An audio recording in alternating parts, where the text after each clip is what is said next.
दोस्तों, हम कई जगह पढ़ते हैं कि परिंदे पालने से और मछलियाँ पालने से, एक्वेरियम वगैरह घर में रखने से तनाव, टेंशन और स्ट्रेस वगैरह बहुत दूर रहता है हमसे। दोस्तों, मैं गुलरेज उस्मानी वेलकम करता हूँ आपका budgies bird and beauty channel में और उम्मीद करता हूँ कि आपके बर्ड्स भी बहुत अच्छे होंगे और आप अपने बर्ड्स का बहुत अच्छे से ख्याल भी रख रहे होंगे दोस्तों। और दोस्तों, अगर आप चाहते हैं इस तरह से एक कॉलोनी बनाना, एक शौक करना, दोस्तों अगर आप भी चाहते हैं कि आपके घर में बजरी तोतों का थोड़ा सा शोर हो, थोड़ी सी रौनक हो, थोड़ी चहचहाट हो, तो आप इतनी बड़ी कॉलोनी बना सकते हैं। दोस्तों, बहुत बड़ी कॉलोनी भी अगर आप बनाएंगे तो हो सकता है कि आप इतनी नहीं बनाना चाह रहा हो, इतना वक्त नहीं हो कि उसे आप संभाल पाएँ, और बहुत छोटी बनाएंगे तो उसमें एक दो बर्ड्स होंगे, इतने दिखेंगे नहीं। ये अपने अपने शौक के ऊपर है। तो अगर आप चाहते हैं कि एक कॉलोनी भी बन जाए और थोड़े बहुत बर्ड्स भी दिखें हमें उड़ते हुए और अच्छे लगें, तो आप इतनी बड़ी कॉलोनी बना सकते हैं दोस्तों। इसकी लंबाई 4 फीट है, ऊंचाई 3 फीट है और चौड़ाई 2.5 फीट है। और ये मैंने घर में ही बहुत आसानी से पिंजरा बनाया था। और जब ये पिंजरा बनाया था तो 700 रुपये की लागत आई थी इसमें दोस्तों। बस अब थोड़ी सी ज़्यादा आएगी क्योंकि ये काफ़ी पुराना हो गया मेरे पास। सबसे शुरू में मैंने इसी से ही बजरी पालना शुरू किया था। और दोस्तों ये देखिए, आप इसमें 12 मैंने मटकियाँ भी लगा दी हैं, यानी कि आपके पास 24-25 बर्ड्स अगर हैं तो इतनी मटकियाँ आप आराम से लगा सकते हैं।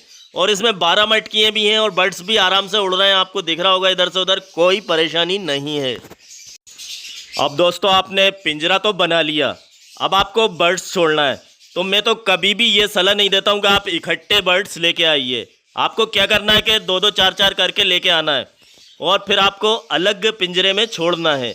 मतलब हर कुछ दिन में आप देखें, मार्केट जाएं या जहाँ से भी ला रहे हैं तो ले आए और अलग पिंजरे में छोड़िए।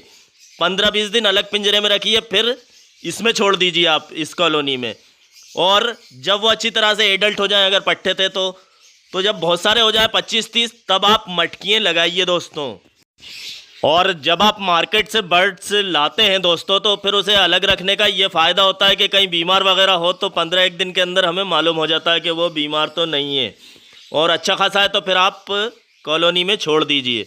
तो इस तरह से करना। और कभी भी मटकियाँ लगाने के बाद जब ब्रीडिंग शुरू हो गई हो, तब आपको बीच में कभी भी दोस्तों नया बर्ड्स इसके अंदर नहीं छोड़ना, कोई सा भी। नहीं तो या तो ये उसको मार डालेंगे या वो कोई ख़राब मादा अगर आ गई तो सब के आपके अंडे वगैरह फोड़ देगी, बहुत नुकसान कर देगी, कोहराम मचा देगी और कॉलोनी ख़राब कर देगी। दोस्तों, नए बर्ड्स अगर आपको कभी भी ऐड करना, कॉलोनी में कभी भी छोड़ना है, तो तब छोड़ें जब मटकियाँ लगी नहीं हो, यानी कि आपकी ब्रीडिंग की तैयारी चल रही हो तब छोड़ें, मटकियाँ लगी नहीं हो। या फिर गर्मियों में जब हम मटकियाँ निकाल देते हैं तब आप नए बर्ड्स छोड़ दीजिए, किसी को भी किसी में मिला दीजिए, तो फिर इतनी लड़ाई वगैरह नहीं होती है। वो आपस में घुल मिल जाते हैं कुछ दिन में और एक दूसरे को पहचानने लगते हैं। और ब्रीडिंग सीजन में तो बिल्कुल नहीं करना है क्योंकि उस टाइम ये एग्रेसिव ज़्यादा होते हैं, बहुत ज़्यादा। दोस्तों, मटकियाँ लगाने से पहले आपको जो भी चुनाव करना है, बस आपको मटकियाँ लगाने से पहले ही करना है। फिर आपको पूरे साल कॉलोनी ऐसी सुकून से चलाना है। जो बर्ड्स आपने छोड़े थे बस उन्हीं को रहने दीजिए।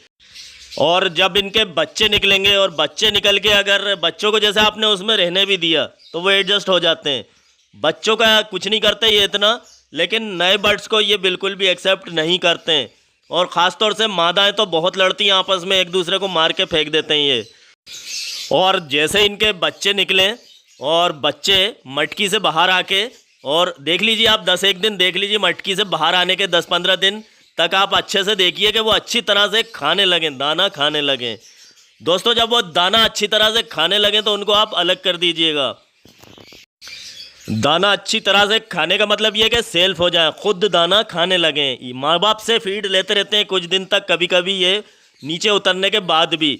तो आपको ये करना है दोस्तों कि वो जब पूरी तरह से सेल्फ हो जाए तो आप उनको अलग कर दीजिए। नहीं तो ये होगा कि बच्चे मटकियों में घुसेंगे और अंडे ख़राब करेंगे, मादाओं को परेशान करेंगे, और मादाएं ब्रीड करने में भी लेट हो जाती हैं क्योंकि बच्चे घुसते रहते हैं, फिर निकलते रहते हैं, फिर घुसते रहते हैं, तो ऐसा चलता रहता है। ये सेल्फ होने के बाद भी उसी मटकी में घुसते हैं क्योंकि इनकी आदत होती है। तो ये अपने माँ बाप को अगली ब्रीड करने नहीं देते हैं, परेशान करते हैं। तो सबसे अच्छा काम ये है कि पट्ठों को आप अलग रख दीजिए जब वो जब वो सेल्फ हो जाएं। और दोस्तों पहचान ये होती है कि आड़ी आड़ी धारियाँ होती हैं सर पे पट्ठों के, जो बच्चे होते हैं उनके धारियाँ होती हैं और फिर कुछ दिन में वो 1-2 महीने के बाद वो धारियाँ ख़त्म हो जाती हैं। तो जब तक वो धारियाँ हैं जब तक आप उन्हें पहचान सकते हैं आसानी से, तो फिर पहचान ख़त्म होने के बाद मुश्किल हो जाएगा पकड़ना, इसलिए वक्त रहते उनको आप अलग कर दें। और मटकियों की बात करें दोस्तों, मटकियों के जो ढक्कन होते हैं, ये भी एक ख़ास बात है, मैं आपको बता रहा हूँ कि मटकियों के ढक्कन फुल कभी भी नहीं ढाँकना चाहिए। जब बहुत सर्दी हो रही हो जब की बात अलग है, जैसे अब इतनी सर्दी है तो अब ढाँक दिए वो बात अलग है, लेकिन इसके अलावा सर्दी के अलावा जितने भी मौसम होते हैं बहुत सर्दी के अलावा, उसमें आपको ढक्कन को थोड़ा सा सरका के ही रखना है ताकि हवा जाती रहे। आपने देखा होगा मेरी लव बर्ड की कॉलोनी में भी ढक्कन सरके हुए रहते हैं, और आपने देखा होगा कि अल्लाह का शुक्र है कि मेरे बच्चे लव बर्ड के मरते ही नहीं हैं, नहीं के बराबर, इत्तेफाक से कोई एक आध मरा तो मरा। दोस्तों होता ये मैं बताऊं आपको कि ढक्कन जब ढका रहता है तो मटकी के अंदर स्मेल पैदा होती है, अमोनिया गैस जो होती है वो हर जानवर को नुकसान देती है, कोई सा भी जानवर हो, और ये बीट से बनती है, उनकी जो गंदगी होती है, तो वो जब गैस बनती है तो उससे बच्चे मरते हैं। तो ज़्यादा बंद रखना बेकार होता है। हम सोचते हैं कि बंद रखने से अच्छी बात है कि मटकी का ढक्कन बंद रखें, इसलिए थोड़ा सा ज़रूर खुला रखें, हवा जाने दें उसमें। और बजरी की मटकी में आपको कुछ डालने की ज़रूरत भी नहीं होती दोस्तों, कुछ भी, खाली बस मटकी, इसके अलावा बुरादा ये वो कुछ भी डालने की ज़रूरत नहीं है। खाली ऐसी मटकी में बजरी तोते ब्रीड करते हैं और अच्छी ब्रीड करते हैं। तो ये एक नेचर होता है, हर बर्ड्स का एक अलग नेचर होता है, और आपको एक लकड़ी से सबको नहीं घेरना है।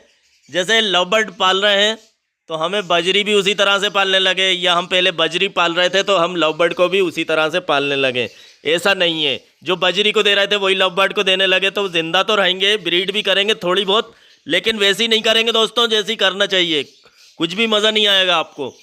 तो हर बर्ड्स के अलग अलग हिसाब किताब है। लव बर्ड को नेस्टिंग देना बहुत ज़रूरी है, बजरी को बिल्कुल भी ज़रूरी नहीं है। और फिर आदतें भी अलग अलग होती हैं। जैसे अब मैं बजरी का पिंजरा उठाए फिरता हूँ इधर से उधर, ये देखिए आज फिर धूप में रख दिया, जबकि ये अंडे दे रहे हैं, इनकी मटकियों में अंडे हैं। मैं दिखाऊंगा आपको अगला जो मेरा वीडियो होगा वो प्रोग्रेस पे ही होगा कि अंडे कैसे दे रहे हैं, क्या कर रहे हैं। तो दोस्तों अब लव बर्ड अगर होते तो मैं इतना नहीं करता, क्योंकि लव बर्ड की आदत थोड़ी सी अलग होती है और बजरी की अलग होती है। ये बिल्कुल मानूस होते हैं हमसे, डरते बिल्कुल नहीं है बजरी तोते, बिल्कुल हाथों में से खाने लगते हैं अगर आप इनको हिला लेते हैं तो दोस्तों मिलते हैं फिर एक अगले वीडियो में। और आप मेरे चैनल को भी सब्सक्राइब कर लीजिएगा अगर आपने नहीं करा हो तो, क्योंकि आप मेरे चैनल को सब्सक्राइब कर लेंगे तो उससे ये होगा दोस्तों कि जब भी कोई मैं अगला वीडियो अपलोड करूँगा तो फिर आपके नोटिफिकेशन पे आ जाया करेगा। तो फिर इजाज़त दीजिए दोस्तों।